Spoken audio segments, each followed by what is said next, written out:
ख़वातीन जो हमल के लिए ट्राई कर रही हैं, कोशिश कर रही हैं अपने बेबी के लिए, प्रेग्नेंट होने के लिए, हमल के पहले 3 माह के अंदर ही अगर उनका हमल ज़ाया हो जाता है, अबॉर्शन हो जाता है, बेबी की हार्ट बीट नहीं आती, तो वो बहुत ज़्यादा अपसेट होती हैं कि मुझे मिसकैरेज क्यों हो गया, आखिर मेरे अंदर क्या ख़राबी है, अगर हमल ठहर गया था तो फिर बच्चे की हार्ट बीट क्यों नहीं आई, क्या मुझे दोबारा बेबी कंसीव हो भी सकेगा या नहीं।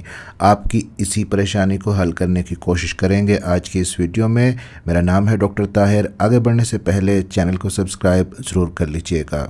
क्या आप जानती हैं कि लगभग 18% प्रेगनेंसीज, यानी कि जितने भी हमल होते हैं उनमें से 18% प्रेगनेंसीज मिसकैरेज के अंदर तब्दील हो जाती हैं। लेकिन ये मिसकैरेज क्यों हो जाता है, आपको ही क्यों होता है, बाकियों को क्यों नहीं होता, और आपको कैसे पता चलेगा कि आपकी प्रेगनेंसी इस दफ़ा सक्सेसफुल रहेगी, कामयाब हो जाएगी, या खुदा ना खास्ता मिसकैरेज के अंदर तब्दील हो जाएगी, और आप कैसे बच सकती हैं मिसकैरेज के रिस्क से। तो फर्स्ट ट्राइमेस्टर, पहले 3 माह के अंदर होने वाले मिसकैरेज की हम बात कर रहे हैं। वीडियो को स्किप किए बगैर देखिएगा और लाइक शेयर ज़रूर कीजिएगा, क्योंकि 100% साइंटिफिक और रिसर्च बेस्ड इंफॉर्मेशन प्रेगनेंसी से मुतल्लिक आपको सिर्फ इसी चैनल पे मिलेगी। तो फर्स्ट ट्राइमेस्टर मिसकैरेज, पहले 3 माह के अंदर हमल का ज़ाया होना, ऑलमोस्ट 26% जो प्रेगनेंसीज हैं मिसकैरेज के साथ एंड हो जाती हैं पहले 3 माह के अंदर ही, और इनमें से 10% तो प्रूवन होती हैं, यानी अल्ट्रासाउंड पे सैक भी नज़र आ जाता है लेकिन बच्चे की हार्ट बीट नहीं आती।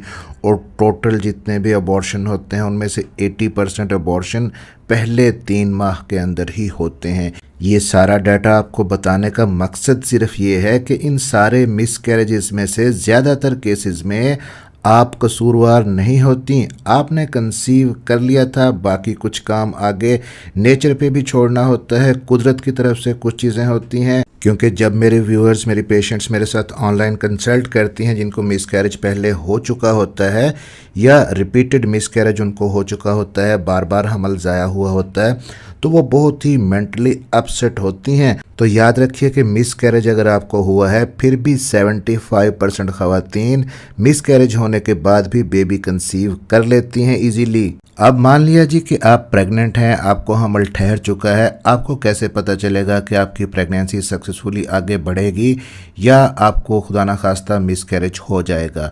क्या मिसकैरेज की कुछ अलामात होती हैं, आपको कुछ बताती है आपकी बॉडी कि आपका हमल ज़ाया होने वाला है। तो इसकी कुछ सिम्टम्स हो सकती हैं, जिनमें से सबसे इम्पोर्टेंट सिम्टम है जी विजाइनल ब्लीडिंग। अगर आपको थोड़ी बहुत ब्लीडिंग स्पॉटिंग होती है तो आपको अलर्ट रहना चाहिए, या आपको पेल्विक पेन होता है, लोअर बेली के अंदर आपको क्रैम्प्स या बहुत ज़्यादा पेन होता है, तब भी आपको अलर्ट रहना होता है। लेकिन बाज़ केसेस में ज़रूरी नहीं होता कि आपको ये अलामात आएँ। आप जब अल्ट्रासाउंड करवाने जाती हैं तभी आपको पता चलता है कि आपका मिस्ड अबॉर्शन हो गया या आपके बेबी की हार्ट बीट चली गई है।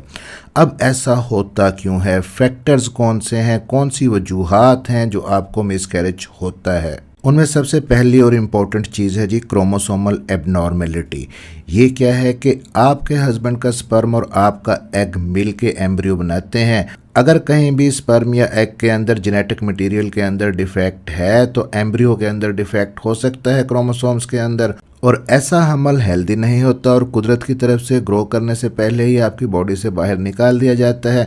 अगर 10 हफ्ते से पहले पहले जिन खवातीन का मिसकैरेज हो रहा है तो उनमें 65% चांस होता है कि ये क्रोमोसोमल एबनॉर्मेलिटी की वजह से है।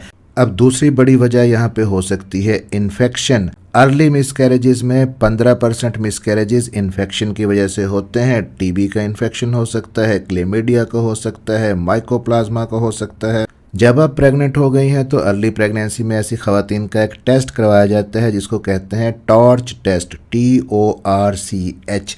अब यहाँ पे मैं आपको बता देता हूँ कि टॉर्च टेस्ट क्या है। TO for toxoplasmosis, R for rubella और C फॉर साइटोमेगाला वायरस और H फॉर हर्पीज सिम्प्लेक्स।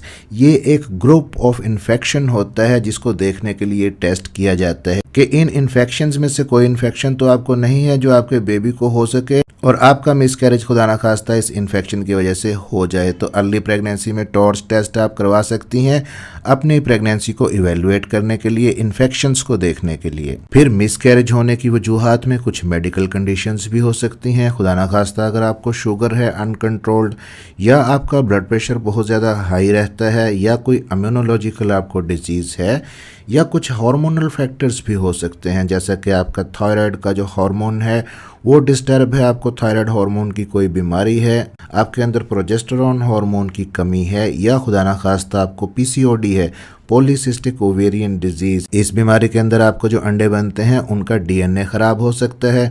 फिर आपके बच्चेदानी के अंदर कोई डिफेक्ट तो नहीं है, बच्चेदानी की शेप ठीक है, बच्चेदानी में कोई रिसोली, कोई फाइब्राइड तो नहीं है।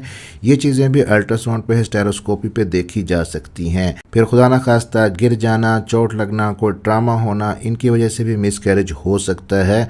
और समटाइम्स हाई रिस्क जो प्रेगनेंसीज होती हैं उनमें इंटरकोर्स करने से भी ब्लीडिंग शुरू होकर मिसकैरेज हो सकता है। अब क्या आप मिसकैरेज के रिस्क पे हैं? आप प्रेग्नेंट हैं तो कितना रिस्क है आपको मिसकैरेज होने का? ये डिपेंड करता है कुछ चीज़ों पे। पहली चीज़ है आपकी हिस्ट्री। अगर आपको पहले 2 बार मिसकैरेज हुआ है तो तीसरी बार मिसकैरेज होने के चांसेस 28% आपके अंदर रहते हैं। और अगर आपको पहले 3 बार मिसकैरेज हुआ है तो चौथी बार मिसकैरेज होने के चांसेस 43% आपके अंदर रहते हैं। या और भी रिस्क फैक्टर्स हो सकते हैं। आप अगर स्मोकिंग करती हैं, अल्कोहल यूज़ करती हैं, या आप मेल नरिश्ड हैं, आपकी सेहत ओवरऑल ठीक नहीं है, आपकी एच भी कम है। और यहीं पे इम्पोर्टेंट फैक्टर होता है एज। अगर आपकी उम्र 20 से 30 साल के बीच में है तो आपके अंदर 9% रिस्क होता है मिसकैरेज का। लेकिन अगर आपकी उम्र 40 से ज़्यादा है तो ये रिस्क बढ़ के 75%, 75% हो जाता है। अब यहाँ तक हमने ये तो देख लिया कि मिसकैरेज की अलामात क्या होती हैं, वजूहात क्या होती हैं, आप रिस्क पे हैं या नहीं।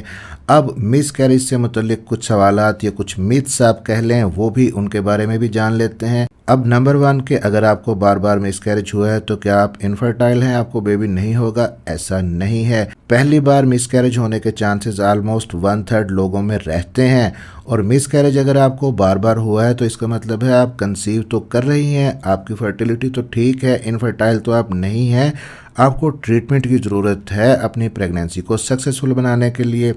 अब दूसरी जो चीज़ है, ख़वातीन अक्सर जो मिसकैरेज जिनको हुआ होता है वो ये सोचती हैं कि आखिर मेरी क्या गलती थी इसमें, मुझे ही मिसकैरेज क्यों हुआ, बाकियों को क्यों नहीं होता। तो आपकी इसके अंदर कोई गलती नहीं है, कोई मिस्टेक आपकी नहीं है। इमोशनल स्ट्रेस से आप बचें और ताज़ा दम होकर दोबारा से हमल के लिए ट्राई करें। अब कुछ सवालात ख़वातीन के कि क्या भारी सामान उठाने से मिसकैरेज हो जाता है, सीढ़ियाँ चढ़ने से, गर्म चीज़ें खाने से, घर का काम काज ज़्यादा करने से?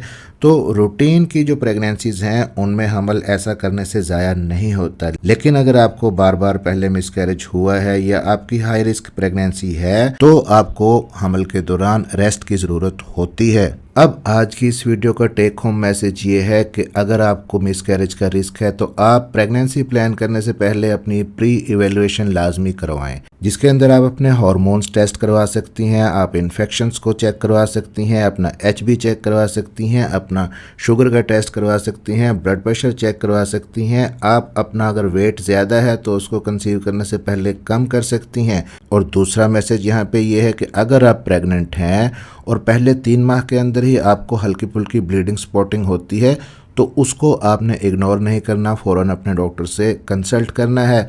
और तीसरी इम्पॉर्टेंट चीज़ कि अगर आपको एक बार मिसकैरेज हुआ है तो स्ट्रेस नहीं लेनी, परेशान नहीं होना, दोबारा से ट्राई करना है। 2 से 3 बार मिसकैरेज हुआ है तो अपने डॉक्टर से मिलके उसका इलाज करवाना है और पॉजिटिव सोच के साथ दोबारा से प्रेगनेंसी कंसीव करने के लिए ट्राई करना है।